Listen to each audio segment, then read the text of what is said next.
Eh bien, bonjour à tous les abonnés. Un petit retour rapide, voilà, ça fait un moment que j'ai pas posté de vidéo.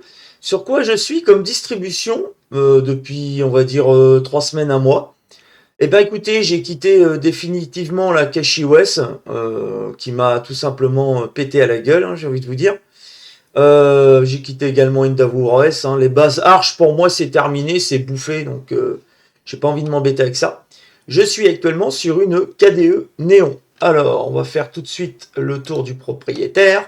Quand vous allez chez KDE Néon, vous tapez KDE Néon sur votre moteur de recherche préféré, et vous allez tomber sur Download, et Download ouvre sa page. Vous avez la Users Edition, ou la Testing Edition, ou la Instable Edition. Qu'est-ce que je vous conseille d'installer? Bah, tout simplement la User Edition, hein. C'est une base stable, il n'y a aucun problème, il n'y a pas de bug, etc. Ça, c'est la testing en pré-release. Ils peuvent dire que ça contient certains bugs, comme on peut le voir ici. Et vous avez celle-ci qui contient, la Instable Edition, beaucoup de bugs. Donc ça, c'est des versions qui vont venir avec des corrections de bugs en cours. Et celle-ci, bah, c'est la stable, donc je vous conseille d'utiliser, comme je vous l'ai répété auparavant, la Users Edition. Tout simplement. Alors, on va voir également ensemble, je vous mettrai bien sûr tous les liens dans le descriptif. Pour ceux qui ont, alors ça c'est les écueils que j'ai rencontrés, les petits écueils à l'installation de la KDE Neo. Pour ceux qui disposent d'une imprimante Brother DCP 1610W ou 1612W, comme c'est mon cas, il existe un script d'installation. C'est des Monipuche qui s'en est occupé, voilà. Parce qu'en fait, si vous installez depuis les paquets Debian sont proposés sur les pilotes constructeurs de ces imprimantes, mais le problème c'est que si vous installez ça à la mano, ça ne fonctionnera pas. Il faut le script. Et le script, il est téléchargeable à cette adresse. Et après, bah, il vous dit ce qu'il faut faire, hein, exactement, pour, on va dire, lancer le script d'installation. Voilà, tout simplement. Après, vous mettez bien sûr le modèle selon ce que vous avez comme imprimante Brother, hein. Vous mettez le modèle en majuscule avec un tiret.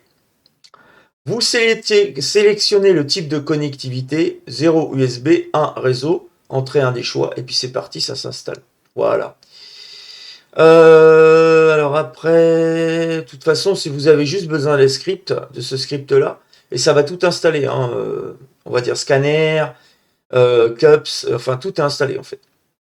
Voilà, donc après vous redémarrez bien sûr pour relancer le daemon de l'imprimante, et normalement ça devrait fonctionner. Après, je vais vous parler de Crystal Dock. Alors, Crystal Dock, il est téléchargeable sur le KDE Store, hein, c'est très très bien comme dock, hein, vous voyez, moi j'en ai un ici, là, Crystal Dock installé, il est installé. Le problème, c'est que vous allez comment dire, le télécharger en .deb, et il va manquer un paquet. Alors, il va manquer un paquet, et ce paquet, alors je vous mettrai tout ça bien sûr dans le descriptif de la vidéo.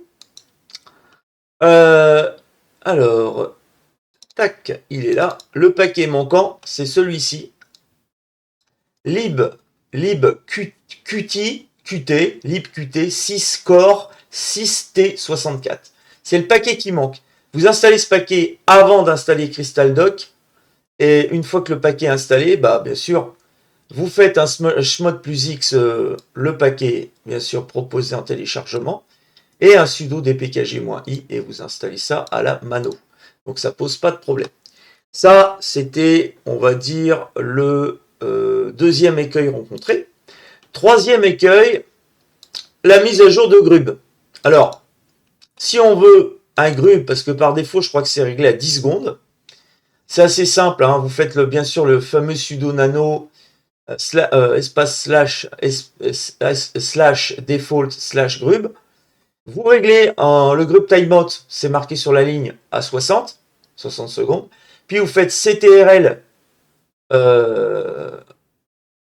plus O. Ah oui, là j'ai mal marqué. CTRL plus O, entrée. Voilà, tout simplement. Et CTRL plus X, entrée. Et là, la mise à jour du grub, une fois que vous avez fait ça, vous fermez le terminal, vous le rouvrez, et vous faites un sudo espace grub-mkconfig espace -o espace /boot /grub /group.cfg. Ça va mettre votre groupe CFG à jour.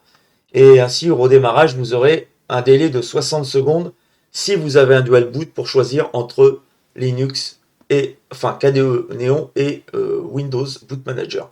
Donc, entre Linux et Windows. Généralement, le Windows, il est en bas, il n'est pas en haut. Hein. C'est toujours en premier la KDE Neon qui vous est proposée. Voilà, tout simplement. Donc voilà pour cette petite vidéo que j'espère vous aura plu. Alors, je vais vous mettre bien sûr tous les liens dans le descriptif de la vidéo du moins.